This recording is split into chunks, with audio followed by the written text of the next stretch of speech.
പ്രിയപ്പെട്ടവരെ, അയോധ്യ രാമക്ഷേത്ര സംഭാവന ക്രമക്കേടിൽ അറസ്റ്റിലായ 8-ൽ 6 പേരും ഒരൊറ്റ കമ്പനിയിലെ ജീവനക്കാരാണ്. വാരണാസി ആസ്ഥാനമായ സെക്യൂരിറ്റി സർവീസ് ഏജൻസിയിലെ ജീവനക്കാരാണ് അറസ്റ്റിലായവരെന്ന് പോലീസ് പറഞ്ഞു. സംഭാവന എണ്ണാൻ SBI ആണ് ജീവനക്കാരെ കമ്പനിയിൽ നിന്ന് നിയോഗിച്ചത്. ക്രമക്കേടുമായി ബന്ധമില്ലെന്നാണ് ഏജൻസിയുടെ വിശദീകരണം. അതേസമയം സംഭാവന തട്ടിപ്പിൽ രാഷ്ട്രീയ പ്രതിരോധം തീർക്കാനാണ് ഉത്തർപ്രദേശ് സർക്കാരിന്റെ നീക്കം. രാമക്ഷേത്രം സന്ദർശിക്കാനെത്തുന്ന രാഷ്ട്രീയ പാർട്ടികളെ തടയും.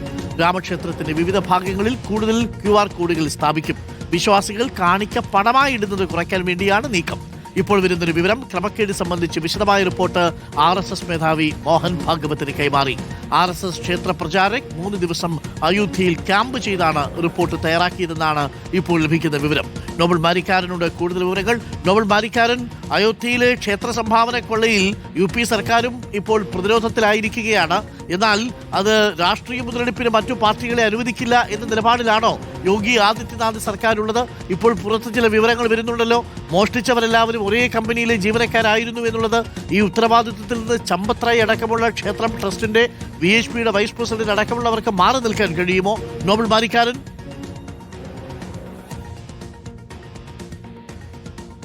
അരുൺ, നിർണായക വിവരങ്ങളാണ് രാമക്ഷേത്രത്തിലെ സംഭാവന ക്രമക്കേടുമായി ബന്ധപ്പെട്ട് ഇപ്പോൾ പുറത്തേക്ക് വന്നുകൊണ്ടിരിക്കുന്നത്. ഏറ്റവും പ്രധാനപ്പെട്ട കാര്യം എന്ന് പറയുന്നത് RSS മേധാവി മോഹൻ ഭാഗവതിന് ഇതുമായി ബന്ധപ്പെട്ട നിർണായക റിപ്പോർട്ട് കൈമാറിയിരിക്കുന്നു എന്നാണ്. RSS തന്നെ ക്ഷേത്ര പ്രചാരകമായിട്ടുള്ള ആൾ, അദ്ദേഹത്തിന്റെ പേര് എന്ന് പറയുന്നത് അനിൽകുമാറാണ്. 3 ദിവസം അയോധ്യയിൽ ക്യാമ്പ് ചെയ്തുകൊണ്ടാണ് ഇപ്പോൾ ഇത്തരത്തിൽ ഒരു റിപ്പോർട്ട് തയ്യാറാക്കിക്കൊണ്ട് നൽകിയിരിക്കുന്നത് എന്ന് അറിയാൻ കഴിയുന്നു. ഈ റിപ്പോർട്ടിൽ പല ഗുരുതരമായ കാര്യങ്ങളുമുണ്ട്. അത് പ്രത്യേകിച്ച് ഭക്തരുടെ വികാരങ്ങളെയും ക്ഷേത്രത്തിന്റെ സുരക്ഷയും ബാധിക്കുന്ന വിഷയമാണ് ഇപ്പോൾ ഉണ്ടായിരിക്കുന്നത് എന്നാണ്. അതിന്റെ അടിസ്ഥാനത്തിൽ വലിയ തിരുത്തൽ നടപടികളിലേക്ക് RSS കടക്കുന്നു എന്നാണ് അറിയാൻ കഴിയുന്നത്. പ്രധാനപ്പെട്ട കാര്യം എന്ന് പറയുന്നത് പുതിയ സന്യാസ സമൂഹത്തെ ഉൾപ്പെടുത്തിക്കൊണ്ടൊരു പുതിയ ഇതുമായി ബന്ധപ്പെട്ട നേതൃത്വം അടക്കം, അതായത് മേൽനോട്ടം അടക്കമുള്ള കാര്യങ്ങളിൽ പുതിയ പുനരാലോചനകൾ നടക്കുന്നുണ്ട് എന്ന് അറിയാൻ കഴിയുന്നു. അതോടൊപ്പം തന്നെ ഈ പറഞ്ഞ വലിയ അഴിച്ചുപണിക്കാണ് ഒരുങ്ങുകയും ചെയ്യുന്നത്. മറ്റൊരു പ്രധാനപ്പെട്ട കാര്യം വരുന്നത് പോലീസിന്റെ ഭാഗത്താണ്. നിലവിൽ 8 പേരാണ് ഈ ക്ഷേത്രത്തിലെ സംഭാവന തട്ടിപ്പുമായി ബന്ധപ്പെട്ട് അറസ്റ്റിലായിരിക്കുന്നത്. ഇതിൽ 6 പേർ വാരണാസി കേന്ദ്രീകരിച്ചുള്ള ഒരു സെക്യൂരിറ്റി സർവീസ് ഏജൻസിയിലെ ജീവനക്കാരാണ് എന്നാണ് വ്യക്തമാകുന്നത്. ഈ SBI ആണ് ഈ സെക്യൂരിറ്റി സർവീസിൽ നിന്ന്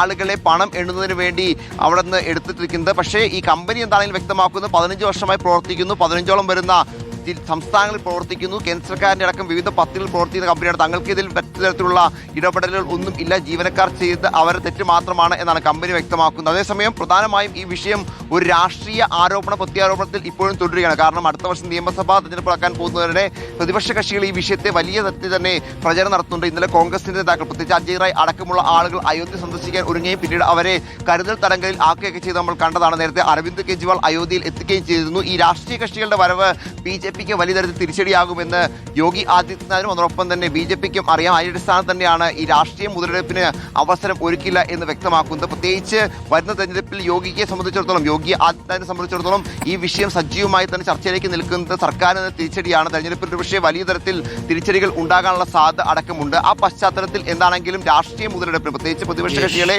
ഇങ്ങോട്ട് എത്തുന്നതിനോ അല്ലെങ്കിൽ രാമക്ഷേത്രം സന്ദർശിക്കുന്നതിനോ അനുമതി നൽകില്ല നിലപാടിലാണ് UP സർക്കാർ ഉള്ളത്. ഏറ്റവും പ്രധാനപ്പെട്ട കാര്യം RSSന് ഇതുമായി ബന്ധപ്പെട്ട് ഇപ്പോൾ നൽകിയ റിപ്പോർട്ട് തന്നെയാണ് അരുൺ. ഈ റിപ്പോർട്ടിന്റെ അടിസ്ഥാനത്തിൽ ക്ഷേത്രത്തിൽ വലിയ മാറ്റങ്ങൾ, പ്രത്യേകിച്ച് ഈ ട്രസ്റ്റിന്റെ അടക്കം കാര്യത്തിൽ വലിയ മാറ്റങ്ങൾ ഘടനയിലടക്കം ഉണ്ടാകും എന്ന സൂചന പുറത്തേക്ക് വരുന്നു.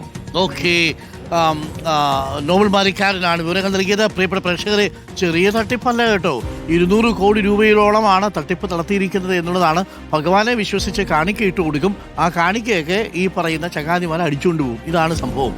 പ്രിയപ്പെട്ട പ്രേക്ഷകർക്ക് ഓർമ്മയുണ്ടല്ലോ, നമ്മുടെ ശബരിമല സന്നിധാനത്ത് ഇതേപോലെ കാണിക്ക എണ്ണുന്നതിന് വേണ്ടി കൺവെയർ ബെൽറ്റുകൾ സ്ഥാപിച്ചു.